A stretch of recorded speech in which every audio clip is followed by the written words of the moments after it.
All right, I see some folks joining us online today. Welcome and thanks for being here, everyone. I am Bill Sheridan. I'm the Chief Communications Officer with the Maryland Association of CPAs. Happy that you are here with us as we move toward the home stretch of our CPA Summit today.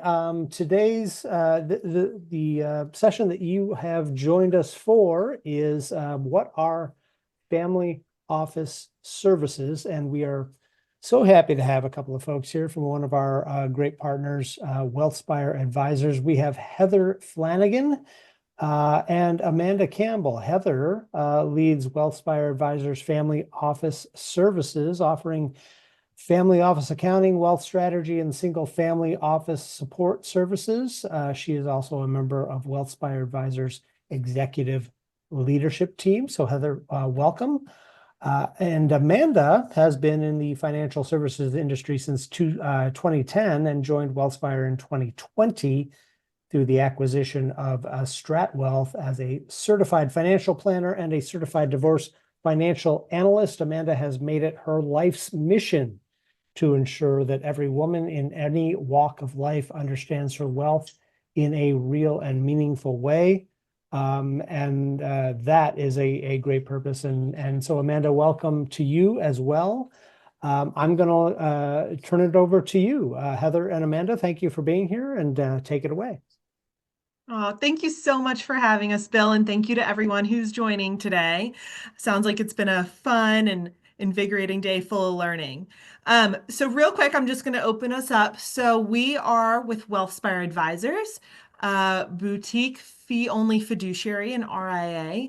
We manage over $26 billion in assets under management and have over 300 employees. So really big nationwide presence with 23 offices across the country and offices right in Reston, Potomac, and I'm in our Columbia office. Heather's from our New York office.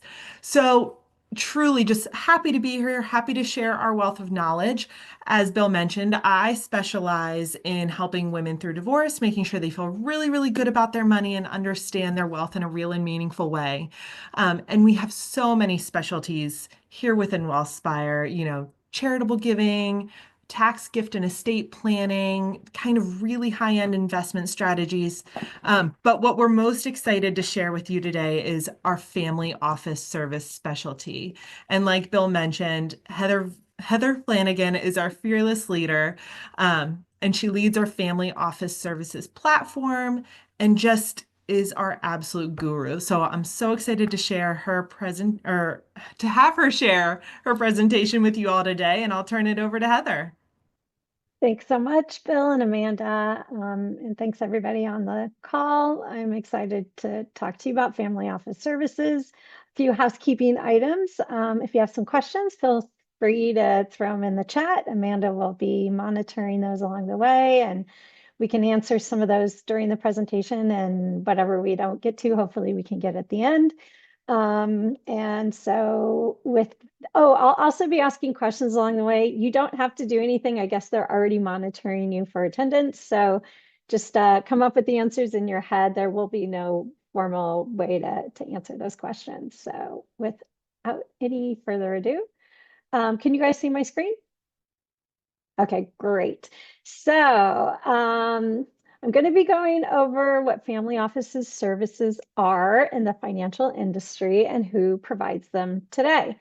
Family office services are generally focused on multi-generational wealth for ultra high net worth families, and includes all of the things that are on this slide, or in various degrees at different organizations. So everything that you see listed here: investment management, financial planning, wealth strategy, trust and estates administration, bill pay and accounting, lifestyle management, risk management, and insurance are just some of those things that family offices and family office service providers have capabilities to do.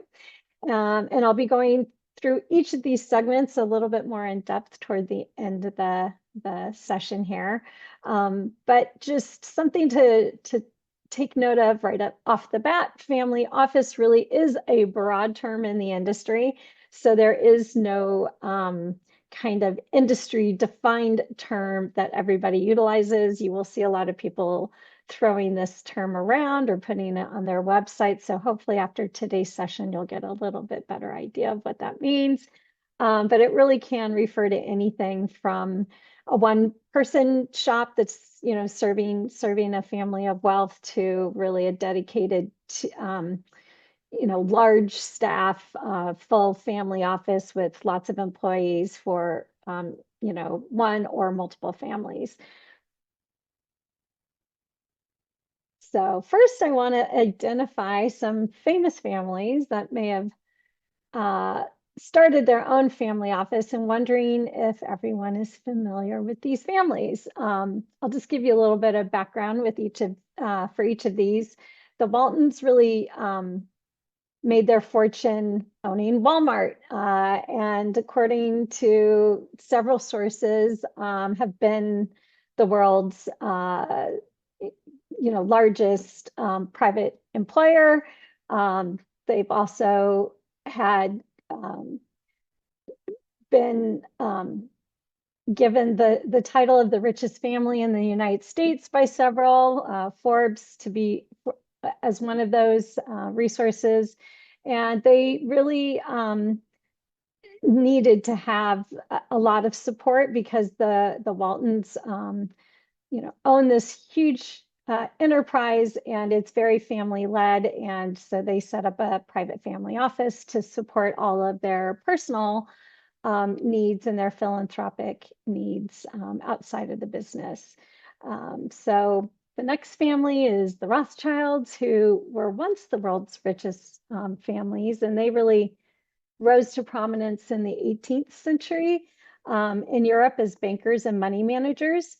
And their family office started in the early 1800s and has grown into a multifamily office today. The Mars family is one of my favorites. It's a really great family. They're extremely private, but they are responsible for making a lot of the candy that we all like. And I'll just say my personal favorite is peanut M&Ms, but I'm sure everybody has their own favorite Mars candy. But they are ranked as one of the richest families in the US as well. The Pritzker family, they own a lot of businesses. You might know them best for Hyatt Hotels, but their family office really originated with their law firm that was established in the 1880s, and it's evolved into the Pritzker organization that manages all their business interests and the investments of the family. So the answer to this question is that all of these families have started a family office, and each of those family offices have kind of morphed into bigger organizations today. So the history and evolution, where did family offices come from? Some people think they started way back in Rome, and the term major domus comes from the medieval Latin and literally means chief of the house.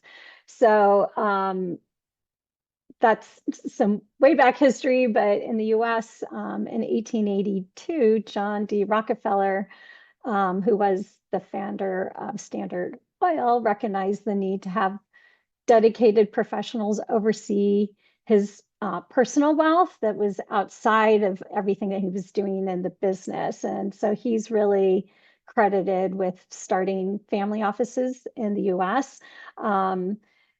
They kind of set the precedent for how wealthy families could manage their assets and investments and philanthropic activities. And the Rockefeller family office has morphed into Rockefeller Capital Management today, which is a huge organization. Family offices became popular around the world in the 20th century as wealthy families saw that, you know, family offices were maybe a better structure than trying to manage their wealth just through their family business. And in the 21st century, we've really seen a steady increase of family offices as wealthy families across the globe are managing more complexities. They've got family members all over the world in different countries, multiple jurisdictions, and they are owning more complicated assets. And so a lot of these families in the family offices have really grown in the 21st century. So the next question is, how many single family offices do you think there are in the United States? And I'll take a look at the chat to see if anybody wants to answer that in the chat, but there really is no answer to this question because no one knows. Family offices are not specifically regulated, and so there is no list of all the family offices in the US or in the world, but it's estimated that there are over 6,000 single family offices in the United States. So, who offers family office services today? Like I said, this term has really kind of become a popular term to use for financial services companies, and a lot of them are marketing that they have a family office, or that they are a family office, or they provide family office services. So, to really understand what that term can mean, I thought it would be good to go over the different types of financial services companies. So if we start on the left-hand side here, we start with wirehouses. And just a fun fact about wirehouses, they actually got their name when their offices were connected by telephone or telegraph wires. So but today they really describe a full service broker dealer that provide, wide range of financial services. Brokers generally get paid by transaction fees for executing trades, and they also get commissions on the sale of financial products. Some may also charge management fees and advisory fees. What you'll find is I'm going to define each of these, but different companies have kind of morphed over time, and they've taken on different characteristics. So a lot of firms are not kind of just one thing. Maybe they started out as a wirehouse, but they've added in some other different regulatory entities within their structure to provide additional services. So it's hard to define these. So I understand why there's some confusion in the market. Next, we'll go to private banks, which are really known for offering a range of personalized financial services that are tailored to high net worth individuals. And, they've kind of just become less popular in the last few years because of the banking crisis. And a lot of people see them as large and impersonal, and maybe kind of out of step, maybe not as forward thinking, maybe not as up to date. But one of the biggest advantages of private banks is that they can offer customized lending solutions. So that is something that a lot of people will like to stick with their private bank for if they have credit needs. Wealth management firms also provide a variety of services, and wealth managers can be compensated in a variety of ways in a wealth management firm. So there may be both broker dealers in a wealth management firm, and also more advisory that's services. So oftentimes in a wealth management firm, the fee is based on a percentage of assets under management. And those fees can range anywhere from 0.25% to 1% or more annually. Just kind of depends on the firm that you're working for and how much you have with them. So it's important when you're working with a wealth management firm to really understand the fee structure. Trust companies really have a rich history that dates back to the early 19th century. They were established to act as fiduciaries, trustees, or agents for individuals and businesses. And today, and starting back then and today, they manage and administer assets, estates, and trusts. And in the US, trust companies really emerged as entities that were separate from the commercial banks to avoid this conflict of interest that could happen with kind of retail banking. The trust companies really were kind of set aside to have a higher fiduciary standard. So you'll find trust companies at a variety of institutions. So some are standalone trust companies, some are maybe affiliates of banks. And we at Wellspire actually set up our own de novo trust company, which I'll tell you a little bit more about later. Registered investment advisors, or RIAs, are registered either with the Securities and Exchange Commission, but there's also some that are additionally registered by state securities regulators. And RIAs have a legal duty to act in the best interests of their clients. So they generally charge a percentage of AUM. They also will come up with flat fees or some combination of an AUM fee alongside an advisory fee. They do not get commissions from selling financial products. And this is why a lot of people think that it really kind of minimizes that conflict of interest between the advisor and the client. Multifamily offices are essentially wealth management firms that provide comprehensive services to multiple families rather than just one. But I do want to take a moment to discuss single family offices because they've become popular again due to the 2017 Lender Bagel Tax Court decision. This really was a landmark case that involved the family office of Henry Lender, who was the founder of Lender's Bagels. And that family office managed investments for several generations of the Lender family.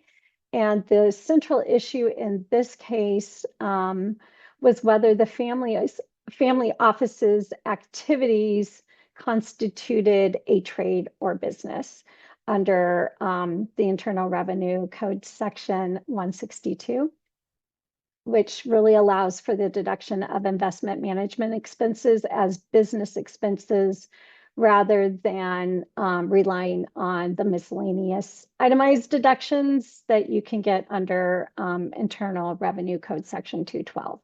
So why is this important? Section 212 allows deductions to individuals for expenses related to the production of income and managing personal investments. However, the Tax Cuts and Jobs Act suspended Section 212 from January of 2017 until the end of next year. So taxpayers have not really been able to deduct 212 expenses. And there's also, even with 212 in place, there are floors and ceilings that limit that deduction. And so 162, if you're able to take a deduction under 162, there are no limitations other than requiring that an expense be ordinary and necessary to a trade or business. So the importance of the Lender Bagel case is that the court held that the 162 deductions that the family office was taking could be claimed. And therefore, that family office was deemed to be engaged in a trade or business and could take full advantage of the 162 deduction, which is the full deduction for all of those fees. So there's a lot of benefits to setting up a single family office for ultra high net worth family members, not only because of this full deduction, but also to provide a structure around wealth transfer planning, family continuity, education, being able to help organize the family's philanthropic activities, organize them around tax compliance, liability management. It's like kind of everything that a family office does. This really puts a structure in place for the family to be able to to coordinate all of those activities within a formalized structure, and then get the added benefit of that tax deduction. So after learning about all of these different types of service providers, I threw up there some of the organizations that might fall under each of these types of service providers, just to give you an idea. So what is meant by, I mentioned fiduciary duty. What is meant by fiduciary duty? The SEC regulates the financial industry, and it deems brokers, salespeople, and investment advisors advisors. And why does this matter? It's important for clients to understand the level of care and diligence that their advisors are required to adhere to, but a lot of people are unaware of the differences between financial companies and the people that they're choosing as their financial advisor. So it's important for people to understand this when they're choosing and when they're working with financial advisors. So the big difference between broker-dealer and advisors is that brokers are held to a suitability standard, which requires the broker to make investment recommendations that are appropriate for their client's specific financial situation and the needs, and they're held to a reasonableness standard.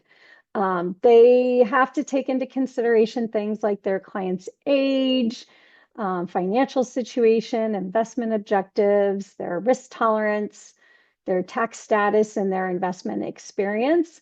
But it only requires that the recommendations that they give to their clients are suitable, not necessarily the best option available. And investment advisors are held to this kind of heightened standard. An investment advisor would be somebody like Amanda, who works for a registered investment advisor. Wellspire is an RIA. And so she and other advisors are held to what's called a fiduciary standard, and that requires them to act in the best interests of their clients. So unlike the suitability standard, the fiduciary standard requires financial advisors to prioritize their clients' interests above their own. And so the advisors have to employ a duty of care and a duty of loyalty to make recommendations and decisions that are more beneficial to the client, even if it means less compensation for the advisor. Fiduciary advisors must provide full and fair disclosure of all material facts so clients can make informed decisions when executing trades. Fiduciaries must strive to achieve the best possible combination of low cost and efficient execution for the clients. Because of a growing concern about conflicts of interest in the financial advisory industry, there have been some significant legislation and proposed legislation to regulate the financial services industry. And one of those areas that you may have heard about is the Department of Labor's fiduciary rule that was scheduled to be effective in September of this year. But there was a lot of blowback because of this proposed regulation, and there were it really faced a lot of legal challenges. There were a couple of lawsuits filed in Texas, and the courts issued decision to halt the implementation of the rule. And I think the controversy really had to do with the certain organizations within the financial industry would have had to do some significant work to kind of comply with this rule. Analysts from the Capital Group suggest that the fiduciary rule is probably history, as the Trump administration, Department of Labor isn't likely to be passionate about keeping this fiduciary rule around. So it may be dropped. We'll see. Stay tuned. But there was a lot of discussion. You may have seen some articles in trade magazines this year about this rule. keep an eye out for it. It'll be interesting to see what happens to it next year. So talking about fiduciary duties and trust companies. Trust companies really are governed by a different regulator. So RIAs are regulated by the SEC.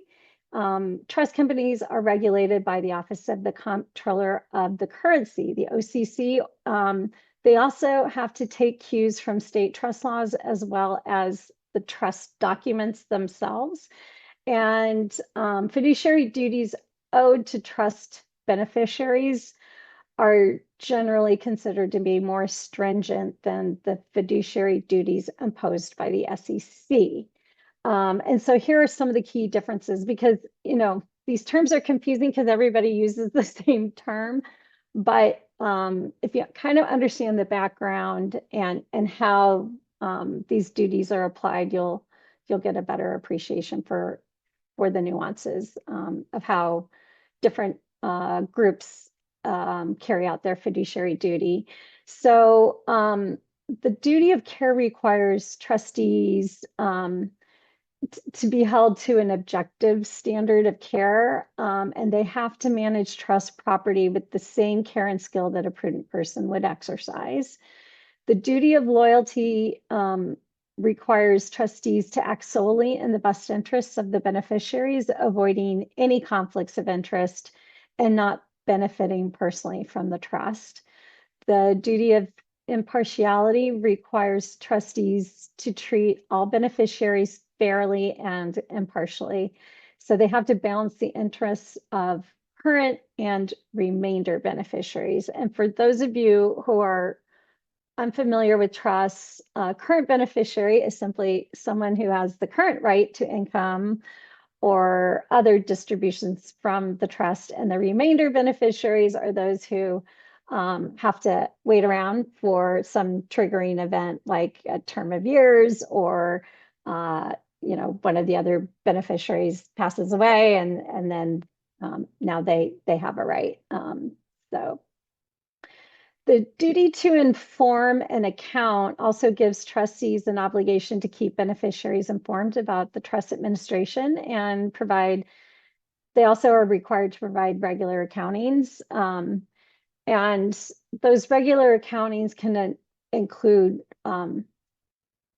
a lot of information about the trust and how it's being managed, the fees that are being taken, you know, kind of the assets that are in there, just to give kind of a full picture of what's going on in the trust. And usually those are required or provided annually to beneficiaries, but generally beneficiaries can also request an accounting from the trustee at any time.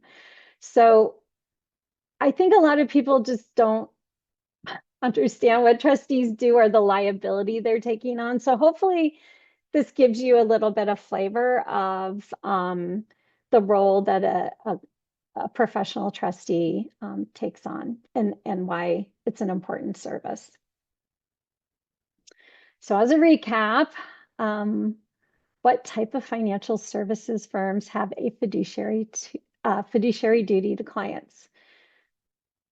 And I won't keep you all in suspense. It is the last answer that RIAs, multifamily offices, and trust companies all definitely owe a fiduciary duty to their clients in all circumstances.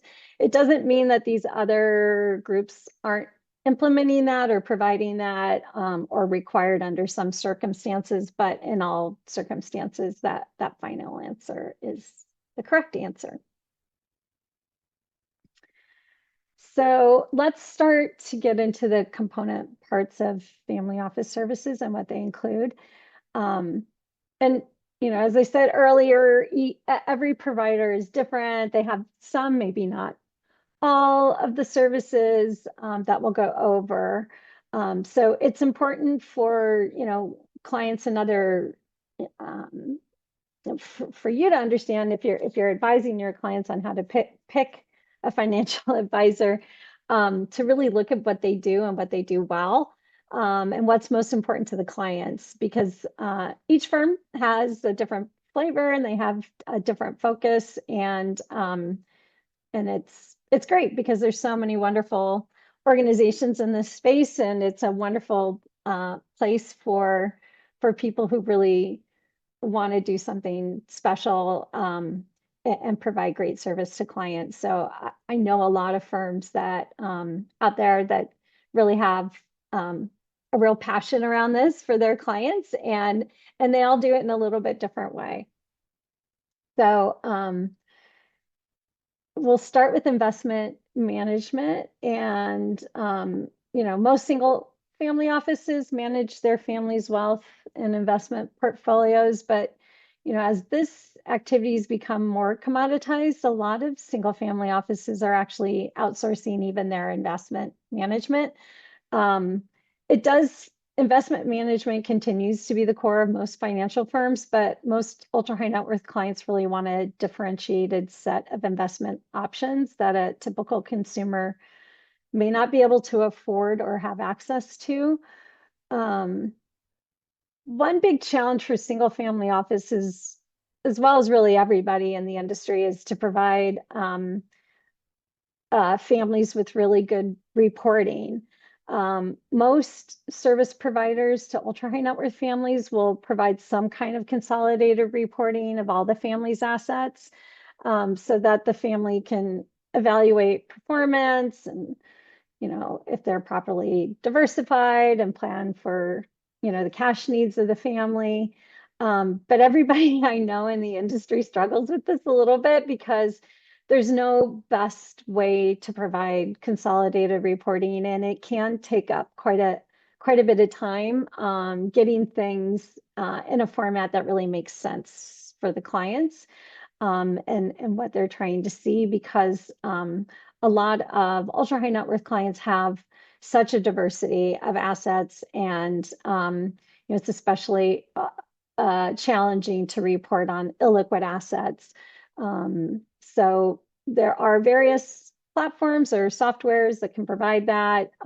One in the industry that a lot of firms use to report on ultra high net worth clients is a software called Addapar, and that essentially consolidates data from various financial accounts and investment providers, and it provides a unified view of a client's wealth across, different institutions and a wide range of asset classes, including, both those liquid and illiquid assets, and, like real estate. They also can, more easily report on private equity and alternative investments. So some of the types of assets that ultra high net worth families may be interested in are alternative assets. So does anyone want to throw in the chat like what an alternative investment might be?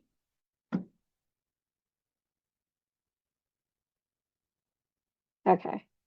I'm not seeing anything in the chat. So hopefully we are talking. Oh, here we go. Hedge funds, private equity. Yes, those are correct. But there are a wide variety of assets that can be include real estate, correct, fund of funds. So private equity is a type of alternative investment that is an investment in a private company that's not publicly traded, and that can include venture capital, buyouts, growth capital.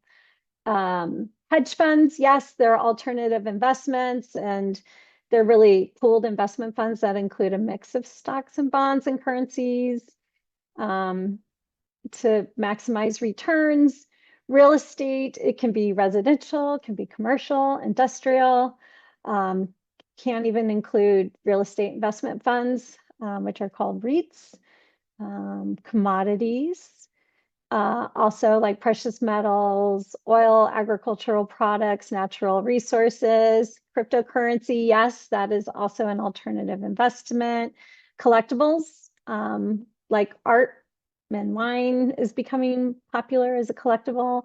Coins, even private credit can be considered an alternative investment. So lots of things fall in that category. Thanks for participating. Direct investing are investments to acquire significant or controlling interest in a business. Impact investing has really gotten popular over the last several years. Especially, I see it with large families. It seems that it's the younger generations that are especially interested in impact investing, and families that really have kind of more of a philanthropic outlook, because they want to not only do really well with their returns, but they also want to do good with their money and their investing. So a lot of families will want to spend some time really digging into the organizations and the firms that they are investing in to make sure that there's no controversy or negative impact that the firms are having on whatever the family is passionate about, and that can be any number of things. There has been some controversy in this area because certain funds or firms are kind of accused of greenwashing certain investments, because they lack maybe full transparency of the full impact of the investment. So, some investment may be designated an impact investment because it's a company that helps the environment, but the employees aren't paid very well, so it's like you have to kind of more and more people are really digging deep into each of these and not just finding one good thing that the company does, but they're kind of vetting fully everything, that the full impact that company may have.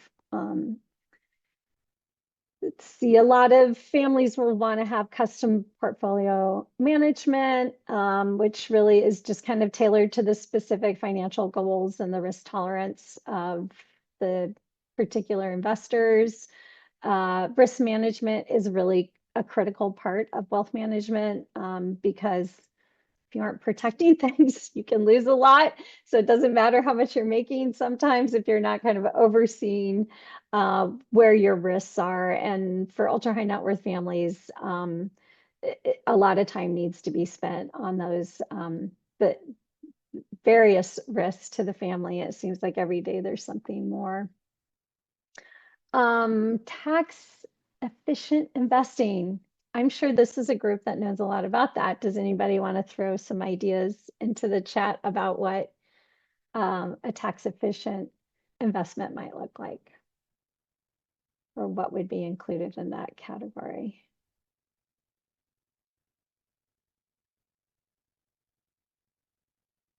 So we'll start with the easy ones, like an IRA or a 401k is a tax efficient investment. Maybe holding assets so that they're long-term, they get treated as long-term capital gain instead of short-term. Tax loss harvesting is another thing that a lot of financial advisors will do to help their clients. And then, tax exempt investments like municipal bonds are another way.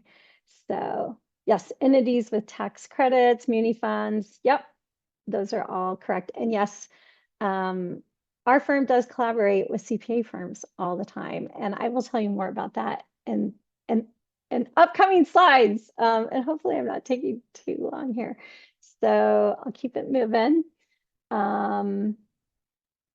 So we talked about consolidated reporting and some tax planning. Those have really kind of become table stakes for family office. And now a lot of families are asking for additional services. So financial planning is extremely important, and it's something that most advisors do with their families, but more and more families are kind of wanting to help educate those younger generations. So oftentimes firms like ours will sit down and kind of talk with the families about how young do you want to get started? What sort of concepts do you want us to kind of help bring those generations along so that they can fully understand how to engage with the family money, to understand it, and to be good inheritors eventually. And now we come to the wealth strategy slide, which is, I will have to say, one of my favorites. It's very near and dear to my heart because I used to be a wealth strategist. My background is as a trust estates and tax attorney for a long time, 15 years before I got into financial services. And some of my first jobs in financial services was as a wealth strategist, which is not what I did in private practice. It's a different role in financial services, and it really can be a differentiator for clients because if you can involve the wealth strategist in the relationship, that's this subject matter expert on estate and tax planning. And they can sit down with the client and answer a lot of questions about what they already have in place. They can review their documents and kind of take a look at what's already been done. A lot of times people will set up estate plans and they have no idea what did they forget, or they have no idea what's in there. And you start to go through it and you're like, yeah, there's been a divorce, or there's been several more kids, or something has dramatically changed and there's been no update to the estate plan, or tax laws have changed. And so the wealth strategist can really help kind of the families understand what they have in place, proactively work through ideas that may help the family from either a wealth transfer perspective or from a tax perspective. And they also are that kind of overall relationship person that works with a lot of the outside advisors that the clients already have. So the wealth strategist will oftentimes be working closely with the advisor and the family, and also working with the client's CPAs and estate planning and attorneys to make sure everybody's on the same page and everybody's aware of what's going on and what the plans are, and kind of working together to implement whatever the family's wishes are.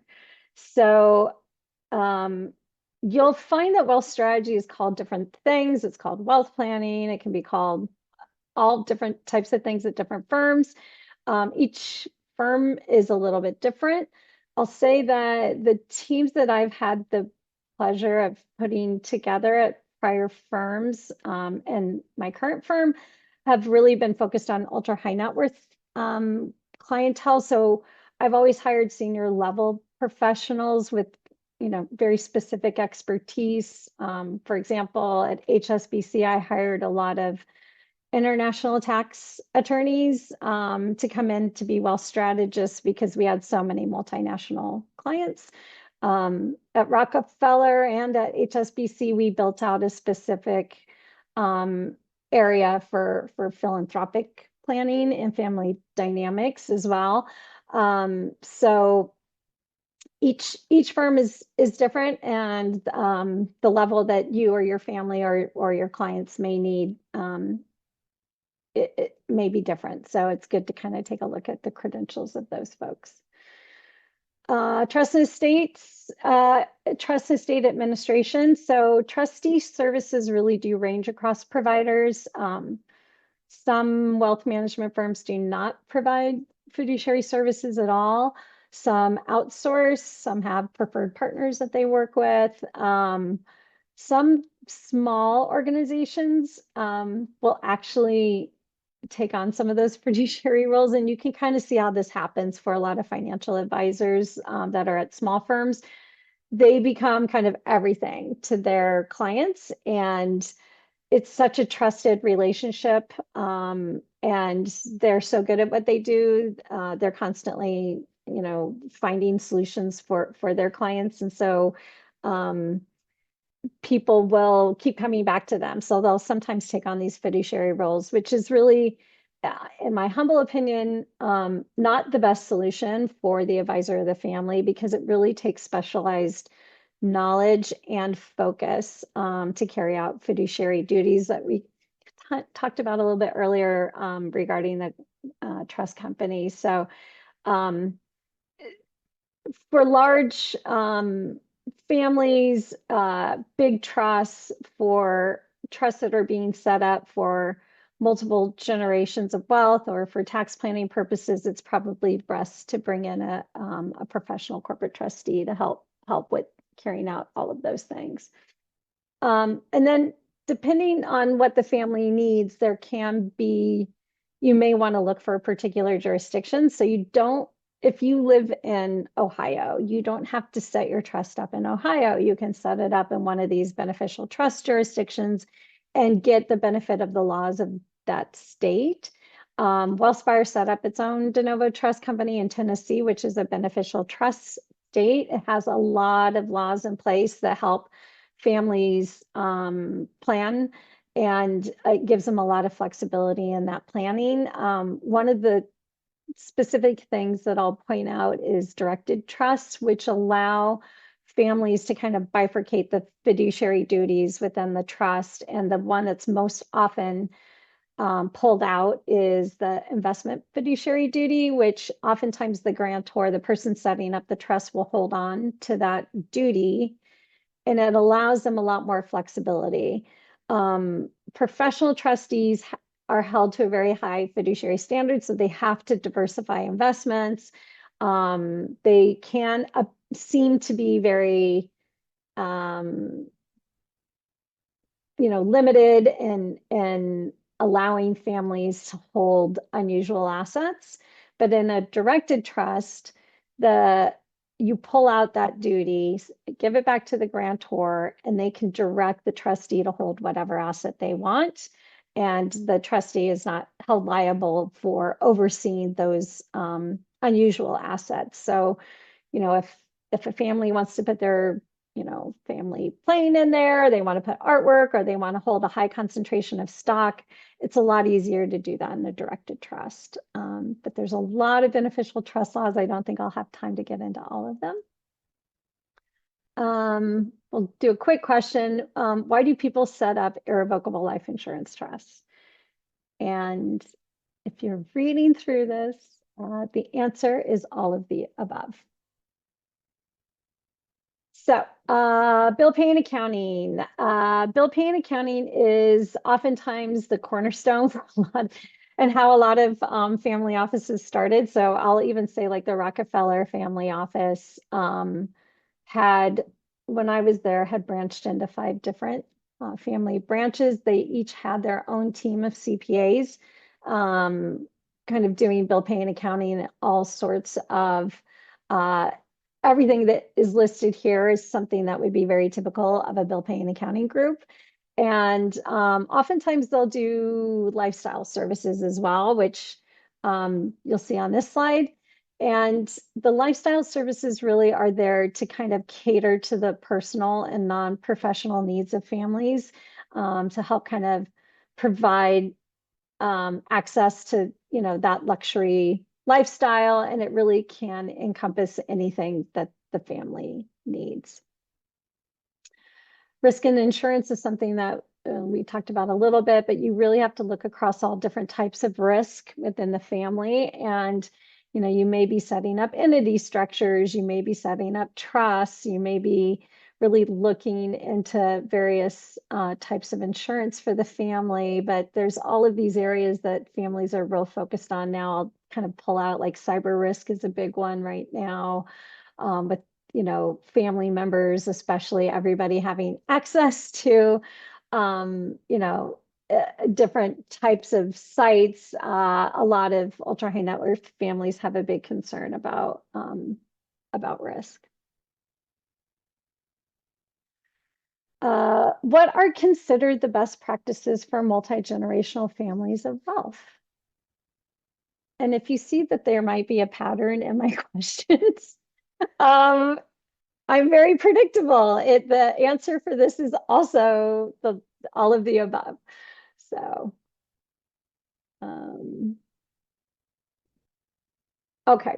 So just to give you an idea of some of the resources within the family office space, I did want to bring your attention to some organizations that I think are really excellent and really help kind of provide resources for people in this space.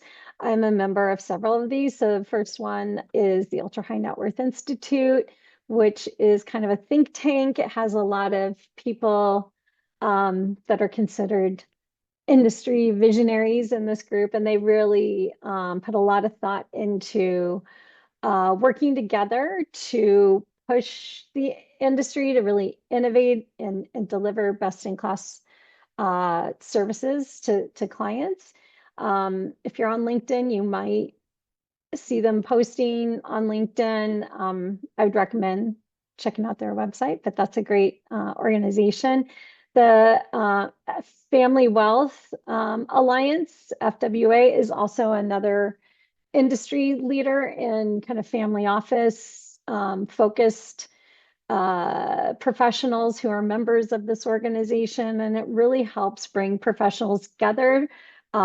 You'll find that in this industry, people are very collaborative, they're very open. We don't talk about each other's clients, but we do talk about best practices and what are you doing in innovation and what softwares are you using, and people generally are very collegial with the other professionals, even at different institutions. So it's a lot of fun to be part of these organizations. ACTEC is an organization mostly of kind of best-in-class trust and estates attorneys throughout the country. The Purposeful Planning Institute is a really interesting organization for people who are mostly focused on family dynamics, and it actually encompasses people from all in kind of backgrounds. So there's a lot of family therapists that are part of this organization. There's attorneys and CPAs and family office professionals and family dynamics professionals. So it's a wide variety of professionals in that organization. And then Fox is Family Office Network or Family Office Exchange, and another professional organization that focuses, I would say their focus is mostly on single family office, and many families are part of that organization. Some of the current topics that people are talking about in this space right now, family dynamics is a huge topic. Families are wanting to have conversations where they sit down with several generations of their family to talk about the transfer of wealth, to talk about family values, to talk about how they want to maybe organize a plan around their philanthropic giving. So family dynamics is a big topic. The use of AI, that's more kind of industry where people are kind of talking about how do we use this new technology? How do we help us spend more time with clients? We're using it a lot just for meetings to kind of wrap up, what was discussed and like next steps. So I think a lot of people are utilizing AI in a great way to kind of help speed up some tasks that maybe took a long time to do but weren't high value. Providing services for an increasing female population. So there's a lot of discussion about this great wealth transfer, but generally it's a married couple, and at some point one of those people is going to pass away before the other one. And so I think a lot of people forget that it's going to go to a spouse before it goes to the next generation. So a lot of women are inheriting money from their families, or maybe inheriting money because their spouse has passed away, but a lot of women are also generating significant wealth of their own. So there has been more focus on kind of addressing the needs of women and having a discussion around wealth and wealth transfer from that perspective, which is a bit different than kind of traditionally we've come to people with financial planning and investment planning. And another big topic that I see people talking about is kind of preparing the senior generation for their next role in the family. So we have a lot of clients that are business creators, business owners. They've been doing that their whole lives, maybe decades and decades, and now they're wanting to give up some of that so they could spend more time doing other things. And it's hard if that's what they've been doing for so many years, to kind of step back and let these next generations come in and have a little bit more say, a little bit more responsibility within the family business. So really getting them comfortable with the next role that they're going to take on. And then just kind of this whole collaborative delivery of services. Again, kind of going back to that question about, whether we work with CPAs. Yes, it should be collaborative. That's the best service delivery for clients. And then just wanted to throw it out there. Anybody who might be interested in working in the financial services industry, CPAs really have a great opportunity to have fulfilling careers, I think, in financial services. And so I've seen them in pretty much any kind of role. So here's just some ideas for those of you who might be interested. Yes, FOX is an acronym for Family Office Exchange. Any other questions, or Amanda, did you want to sum up anything? I think we're getting toward the end of our time here. Yes, we're going to have to wrap up. We have just a couple of minutes left before the next session, but Okay. I do want to remind people there is a link to the materials in the chat if you'd like to download the slides and take them with you. Heather, wow, just a ton of information there and fantastic insights. We appreciate you being here, Amanda, as you as well, and sharing your knowledge with us. Thank you so much for your time, your insights, and thank you all for being here with us. Exit onto the lobby, and we'll meet you up again here in just a couple of minutes for the last session of the day. And in the meantime, have a great afternoon. Thank you again, Heather, Amanda. I appreciate your time. Thanks so much. Thanks. Take care.